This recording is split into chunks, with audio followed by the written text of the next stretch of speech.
જય માતાજી દોસ્તો, એક ઋષિએ એવી ઈચ્છા કરી કે દેવીને પુત્રી બનાવી દીધા.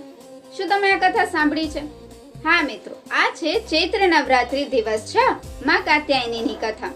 આ માત્ર ભક્તિની કથા નથી, આ છે સંકલ્પની શક્તિ. એક સમયની વાત છે. એક મહાન ઋષિ હતા, મહર્ષિ કાત્યાયન. વર્ષો સુધી તેમણે તપસ્યા કરી. તેમની એક જ ઈચ્છા હતી, માં ભગવતી તેમની પુત્રી બને. પછી શું થયું?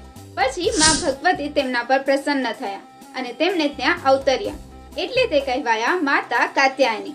તેમનું સ્વરૂપ 4 હાથ, કમળ, તલવાર, એક હાથ આશીર્વાદમાં, બીજો વરદાનમાં અને તેમનું વાહન સિંહ. માં કાત્યાયની અમોઘ ફળદાયિની છે. વ્રજની ગોપીઓએ શ્રી કૃષ્ણજીને પતિ રૂપે મેળવવા માં કાત્યાયનીની પૂજા આરાધના યમુના કિનારે કરી હતી. અને આજે વ્રજની અધિષ્ઠાત્રી દેવી છે માં કાત્યાયની. માતા કાત્યાયનીનો મંત્ર છે ઓમ દેવી કાત્યાયન્યે નમઃ. જો ભક્તિ સાચી હોય ને તો અશક્ય પણ શક્ય બની શકે છે. માતા શક્તિ આપે છે અને દિલથી માંગો તો ઈચ્છા પણ પૂરી કરે છે. ધન્યવાદ.